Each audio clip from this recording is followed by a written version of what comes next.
அனைவருக்கும் ஆத்மா வணக்கம்.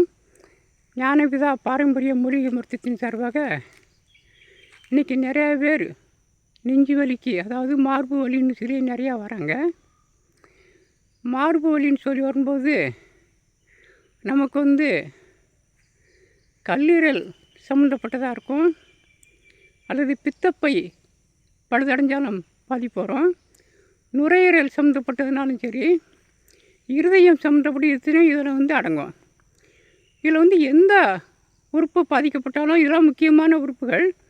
இதில் எது பாதிக்கப்பட்டாலுமே உயிருக்கு ஆபத்து விளைவிக்கக்கூடியது. அதனால் மார்பு வலின்னு சொல்லி வரும்போது ரொம்ப கவனமாக நம்ம கையாளணும். இன்றைக்கி இந்த பிரச்சனை ஏன் அதிகமாக வருது அப்படின்னா, அதிகமான மன உளைச்சல், அதாவது நம்ம நினச்சது நிறைவேறலை, தேவையானது கிடைக்கல அப்படின்னா மன உளைச்சல் பாதிக்கப்பட்டாலும் அந்த மாதிரி வரும். அதிகமாக கறி, மீன், முட்டை, அதாவது மாமிச உணவுகள் அதிகமாக பயன்படுத்துகிறவங்களுக்கும் இந்த பிரச்சனை வரும். அதிகமாக பெண் போகத்தில் ஈடுபட்டிருந்தாலுமே இது அதிகமாக இந்த உறுப்புகள்லாம் பாதிக்கப்படும்.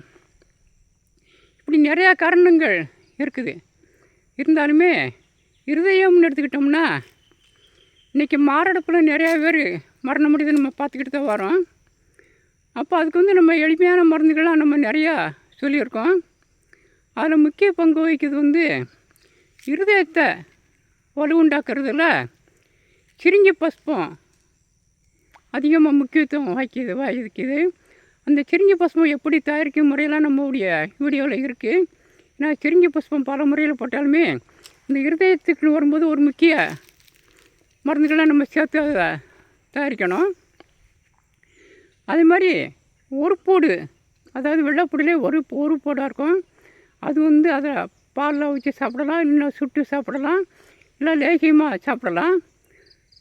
எல்லாருக்கும் இன்றைக்கி முக்கியமாக அவசரமாக வேலைக்கு போகிறவங்களுக்கெல்லாம் அதெல்லாம் சாத்தியமாகாது. அதனால் அவங்களுக்கு ஒரு போடில் தீநீர் நம்ம தயாரித்து வச்சுருக்கோம்.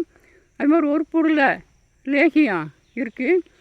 இப்படி நிறைய மருந்துகள் நம்ம தயாரித்து வச்சுருக்கும்போது அந்த தேவையில்லாத கொழுப்பு, தேவையில்லை நீரை கரைக்கிறதுல கெந்தகம், அதாவது கெட்டின கெந்தகம் முக்கிய பங்கு வகிக்கிறதுனால நம்முடைய சீவகற்பத்தில் அந்த கெந்தகத்தை பயன்படுத்தி நம்ம போட்டிருக்கோம்.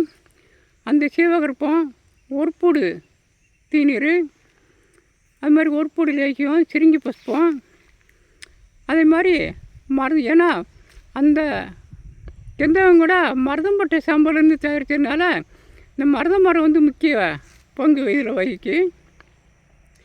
மருதம்பட்டை குடிநீர், அது மாதிரி செம்பருத்தம்பு, இப்படிலாம் நிறைய இயற்கையில் மருந்துகள் இருக்குது. அதனால் அது நம்ம முறைப்படி நம்ம சாப்பிடணும். அதே மாதிரி நெஞ்சில் மார்பில் தடவுறதுக்கும் எளிமையான தைலங்கள்லாம் இருக்குது. அது மாதிரி நுரையீரல் அப்படின்னு எடுத்துக்கிட்டோம்னா, இன்றைக்கி நிறைய பேருக்கு ஒரு வீட்டில் ஒரு பத்தி பத்தினா கூட இந்த பத்தி வாடை கூட பிடிக்காது. அதே மாதிரி 2 நாளைக்கு முன்னாலே மழை வருதுன்னா அவங்களுக்கு தொடர் இருமல் வரும். அவங்களே சொல்லிடுவாங்க, இந்த 2 நாட்களாக மழை பெய்ய போகுதுன்னு சொல்லிடுவாங்க. அந்த மாதிரி உள்ள இதெல்லாம் அறிகுறிலாம் காட்டும். லேசாக குளிர் கூட அதிகமாக கிளைமேட் மாறும்போது குளிர் இருந்தால் கூட அவங்களுக்கு நுரையீரல் இன்ஃபெக்ஷன் நிறைய வரும். வீட்டில் குழம்பு தாளிச்சிக்கிட்டு இருக்கும்போது கூட இந்த தாளிப்பு வாடை கூட அவங்களுக்கு பிடிக்காது. அதனால் அந்த நுரையீரலை ரொம்ப நம்ம கவனித்து நம்ம பார்க்கணும். அதில் முக்கிய மருந்து நிறையா எளிமையிலே ஆடோட தூதுவளை, கண்டங்கத்திரின்னு துளசியெல்லாம் இருந்தாலுமே இந்த பொன்னரிதாரம் அப்படிங்கிற மருந்து அதில் இந்த நுரையீரல் வலுவுண்டாக்கி அதில் உள்ள கெட்ட செல்களை அப்புறம் அழித்து நல்ல செல் உருவாக்குற முக்கிய பங்கு வகிக்கு. அதனால் அதுக்குள்ளே நம்ம ஆடோட டானிக்குன்னு போட்டிருக்கோம். இந்த பொன்னரிதாரம், ஆடோட டானிக்கு, திப்பிலி லேகியம், இப்படி நிறையா மருந்துகள் நம்ம தயாரித்து வச்சுருக்கோம். அதெல்லாம் கொடுக்கும்போது உங்களுக்கு குணமாகும். அது மாதிரி பித்தப்பை அப்படின்னு வரும்போது இன்றைக்கி பித்தப்பை கல்லுக்கு நம்ம அருமையான மருந்தெல்லாம் தயாரிச்சிருக்கோம். அது மாதிரி எளிமையான யோகாசனங்கள், எளிமையான நடைப்பயிற்சி, இதெல்லாம் நம்ம முறைப்படி கையாளணும். இதெல்லாம் நம்முடைய மூலிகை வகுப்பில் விரிவாக சொல்லிக் கொடுப்போம். அதனால் மக்களுடைய நன்மைக்காக வேண்டி மார்ச் மாதத்திலிருந்து 2வது ஞாயிற்றுக்கிழமையும் 4வது ஞாயிற்றுக்கிழமையும் வச்சுருக்கோம். அதனால் வந்து பயன்படுத்தும் மாதிரி கேட்டுக்கொள்கிறோம். இன்னும் அடுத்தடுத்து வீடியோ வந்து நிறையா பார்ப்போம். நிறையா கேள்விகள் இங்கே மக்கள் கேட்டிருக்காங்க.